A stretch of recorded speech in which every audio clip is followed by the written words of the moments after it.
You guys asked, and I will always deliver. So here are some Gothic book recommendations for more intermediate or advanced Gothic readers. And if you haven't already, be sure to check out my beginner Gothic fantasy recommendations that are in my Gothic Rex playlist. And I would hope that this goes without saying, but Gothic literature as a genre inherently means that the subject matter is going to be dark, unsettling, disturbing, and not for everyone. So check your trigger warnings. Starting off with some more intermediate level Rex, we have Don't Let the Forest In and Hazelthorn by C.G. Drews. These are both 6-star YA Gothic botanical horror novels that truly are masterpieces.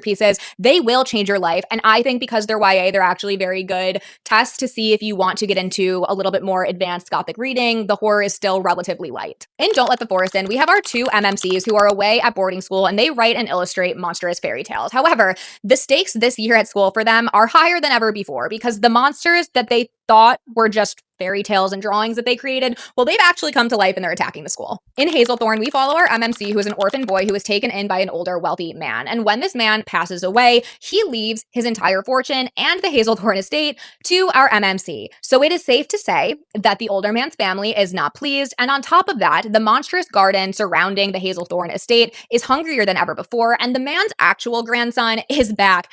And listen to this. So he tried to kill our MMC years ago, and our MMC has been obsessed with him ever since. Moving into slightly darker territory, we have The Poisoner by Ivy Ophelia. And oh my God, do I love this series so much. This takes place in Victorian era England, where we follow our FMC, who is a scientist by day and a professional poisoner by night. Yes, you heard that right. She literally poisons abusive men. Love to see it. Anyway, things get a little bit spicy when one of our FMC's marks shows up alive at her apothecary, which obviously has never happened before. And he is still alive because he's actually a vampire who has just found his greatest fixation of all time, aka our FMC. And he decides that he wants to play some games with our FMC, and he's never lost these games before. And of course, I will be including my favorite controversial book, Inamorata by Ava Reid. Listen, to me, this is a 5-star masterpiece.